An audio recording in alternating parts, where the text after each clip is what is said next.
Hello and welcome to Addict to the Mouse. Today is Sunday, November something or other, 24th, and you're listening to episode number 143. Today we're talking about the 12 things you absolutely must do before heading off to Disney World.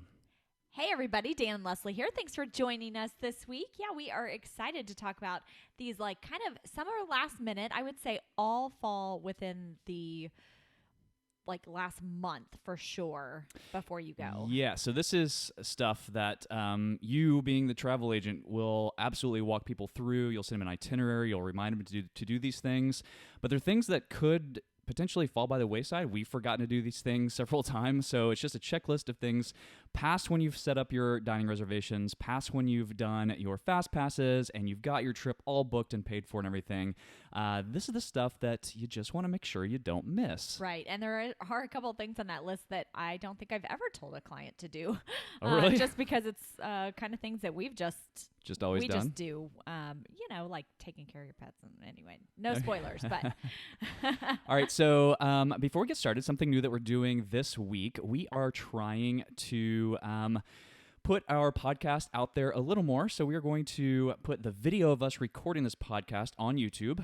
Not sure if anybody will actually watch it. I don't know.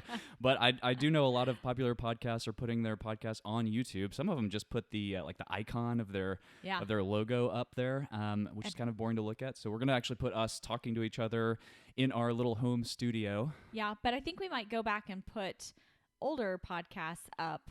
Maybe with just the icon. I don't know. Ooh, yeah, whenever we get some free time around here, we just keep adding to the deal. So anyway, you ready to get started? Let's do it. All right, so 12 things you absolutely must do. So number 1 is to set up Magical Express.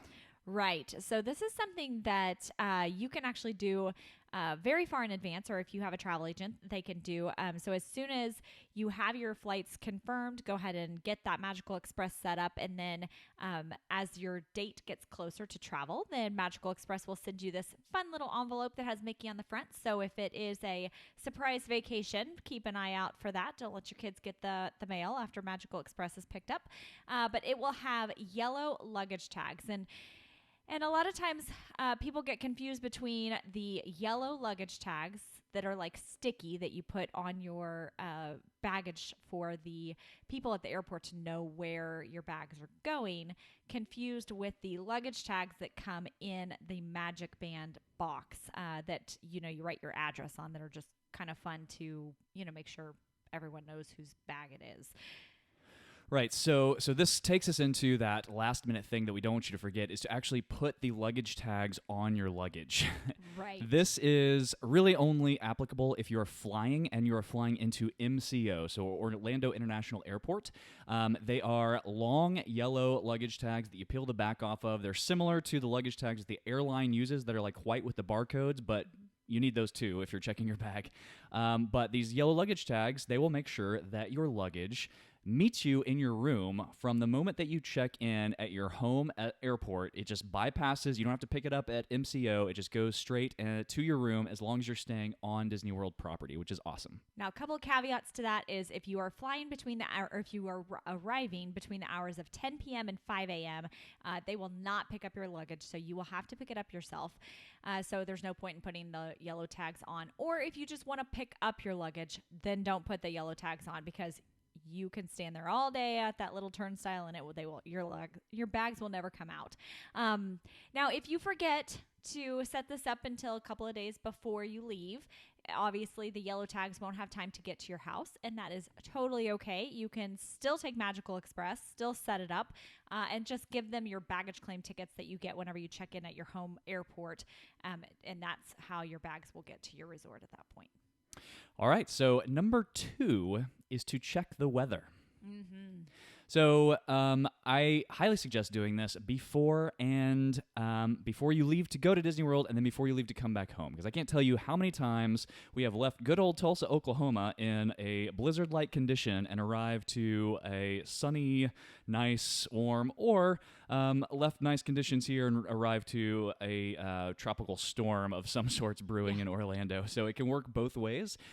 This affects both transportation. So if you're flying or driving, it will give you a heads up into maybe you might be delayed, or there's a chance that you might hit some storms on the way, and it could even be canceled your flight. Or if you're driving, let's see, the last time we drove was in July, and we actually looked, and we were going to be driving through a hurricane that was coming up from the Gulf, and so we were able to kind of skirt that and make our plan. Right. So we kind of detoured to try to not hit it as quite as bad.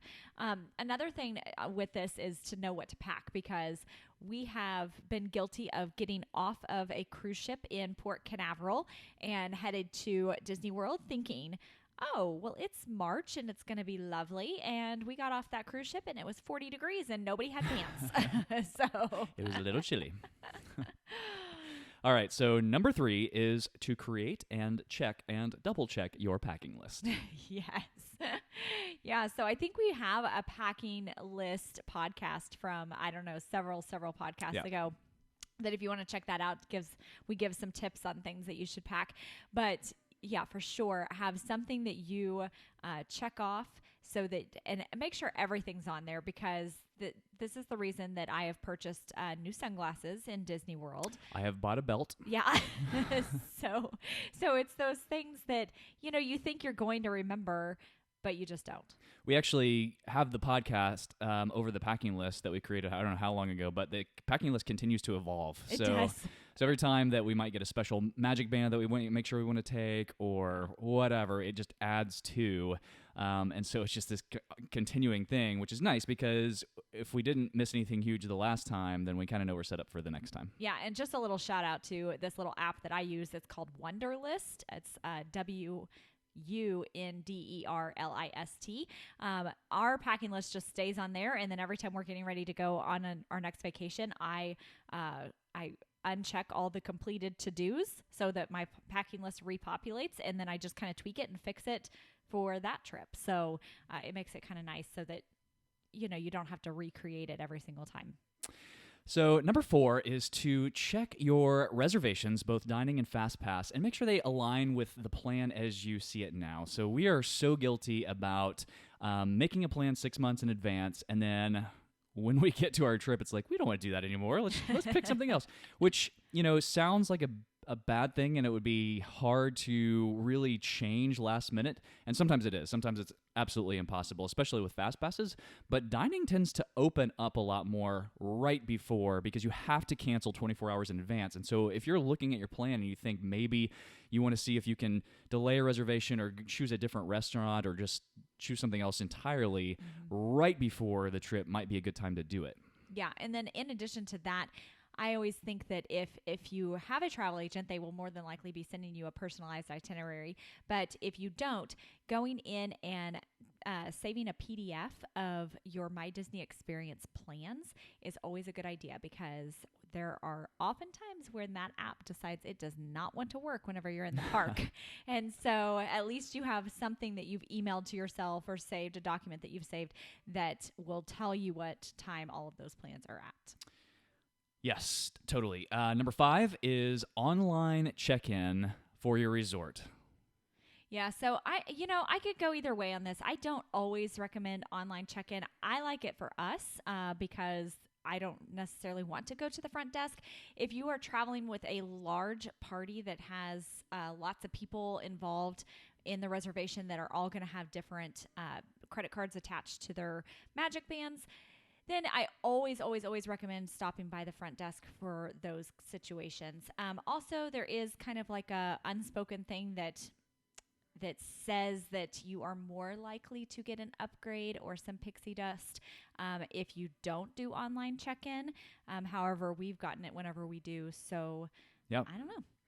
So online check-in is basically you go into the My Disney Experience app, you make sure that you everything is set up in there, and then it just walks you through. You click the online check-in button, and then you can bypass the front desk. They will text you when your room is ready. They will text you your room number, and then your magic band is your room key. So you just bypass the front desk and walk straight to your room when your room is ready. I say the flip side to what you just mentioned is you can, depending on the time of day, time of year, what day you're checking in. They can be some pretty long lines at the front desk, even with a lot of people doing online check-in. So if time is of the essence, if you want to get straight to the parks or straight to whatever, Disney Springs or just pool time or whatever you want to do, it's a good thing to look into. Yes, for sure. And I would say if you have been to Walt Disney World several times and have several Magic Bands linked to your account, maybe unlink some of those or deactivate some of them, because the times that we have run into problems where our Magic Bands aren't opening the door or whatever is because of the fact that we had so many Magic Bands activated. Kind of jumping ahead here, but okay. Sorry. All right, number 6 is Amazon Prime Now or some other delivery service if you want to get food and drinks in your hotel if you're staying really if you're staying anywhere. Yes, so we have used this multiple times, and it is amazing. We don't typically cook whenever we are on vacation, although that's going to change a little bit when we go to Hawaii just because the food is so expensive. But we do enjoy having a glass of wine or a margarita in the room out on the balcony and having some snacks at night, and the kids like soda. And to save us from having to spend, $3 for a soda at the Coke machine down the hallway, we just order at Amazon Prime Now, have these snacks readily available, and so we can enjoy our evening. Yeah, and we just say that one because that's the only one that we've actually done. We've had good luck with it. We can do it from the app. There's a separate app from the normal Amazon app. The Amazon Prime Now is its own separate app.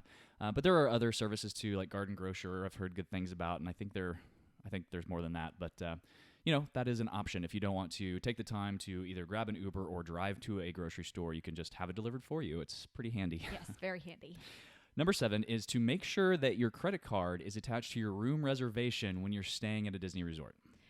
Yes, there is nothing better than tapping your Magic Band, Mickey to Mickey, putting in your PIN, and you just purchased whatever.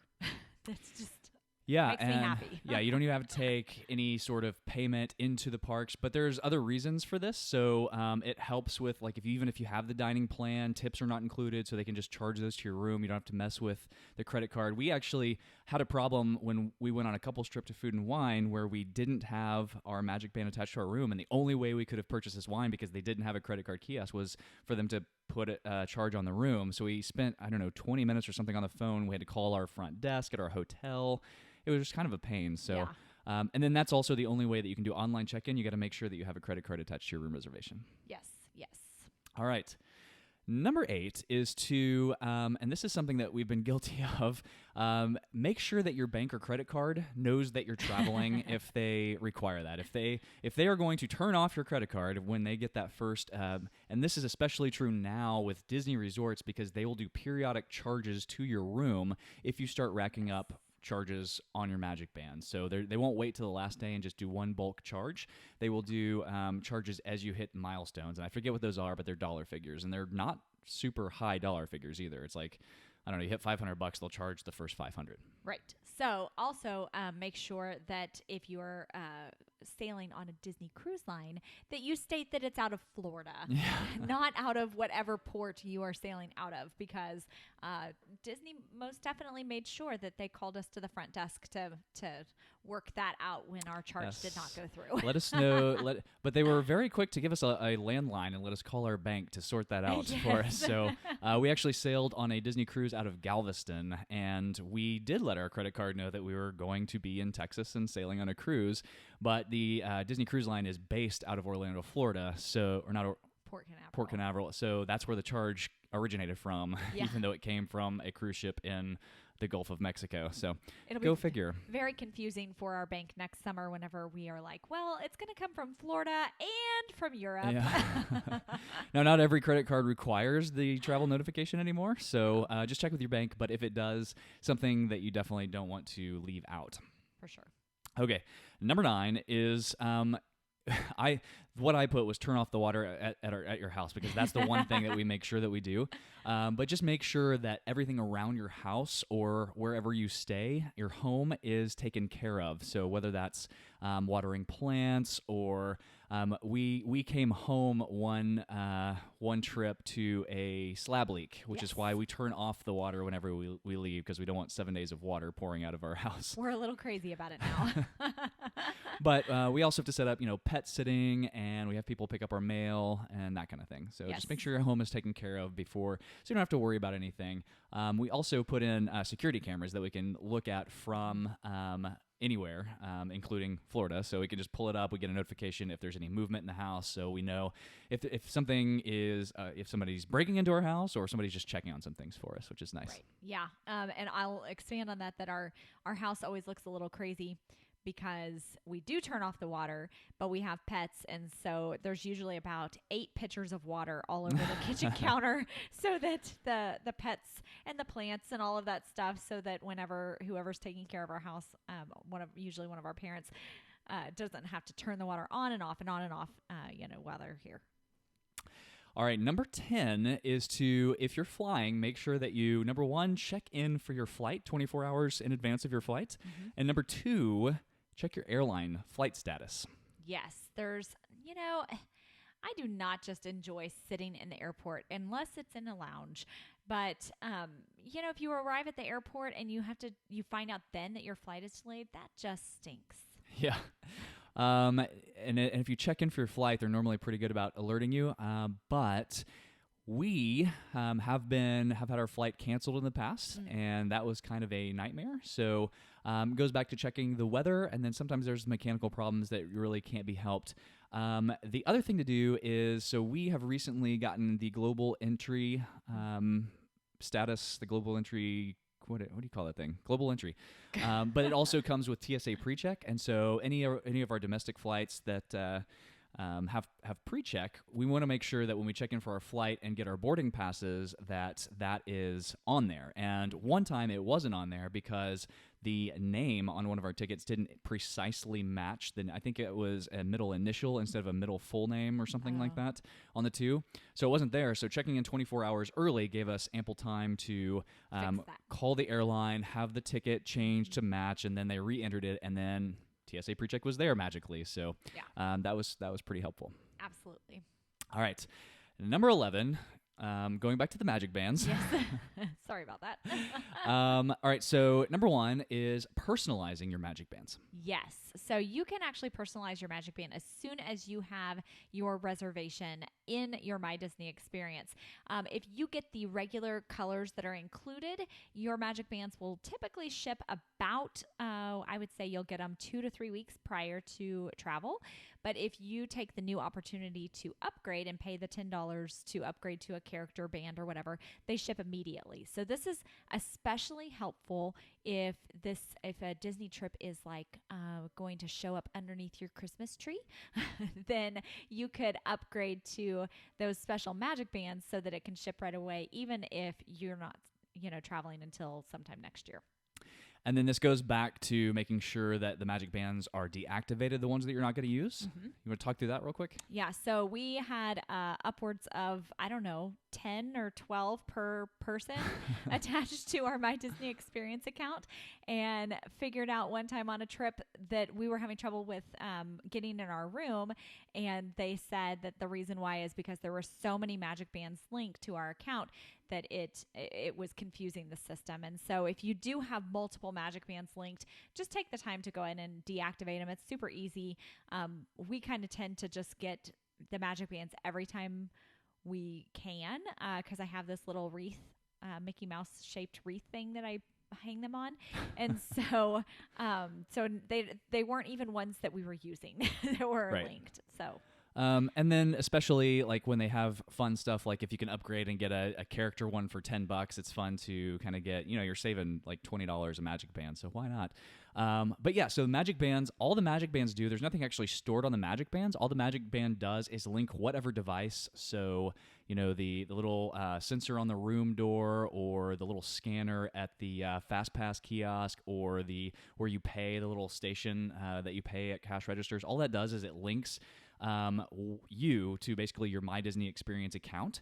So there's no information actually stored on the Magic Band, which is why it is hard on the technology, because if it's got all of these different Magic Bands loaded into My Disney Experience, it can bog it down. And Disney technology is really...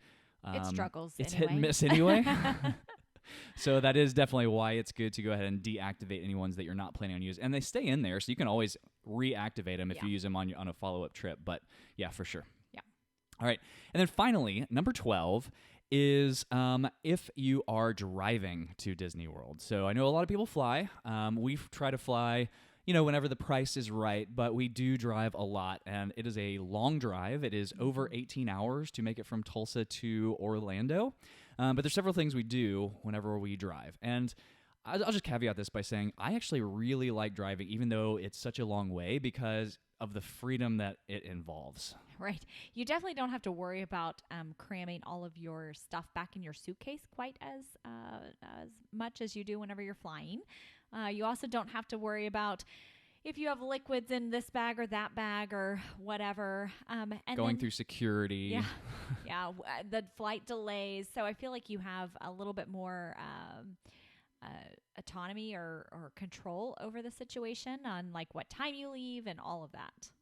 Yeah, now there are a couple of things that you want to make sure that you're prepared for. Number one is just obviously make sure your car is in good working order. Make sure you have an oil change, wiper blades, check your tires, all that good stuff. We actually got a flat tire in July when we were driving down. Luckily, we were not that far away from a place that changed it pretty quickly. That was not because of not pre-checking. That's true. It was because we ran over something. One good thing to do, at least that we do, especially if you're going to travel to Florida, drive through Florida more than just once, is we bought a Sun Pass. Yes. So it is their toll road tag that you prepay, and then you can just drive right through, and it'll automatically read and deduct the amount from your pass.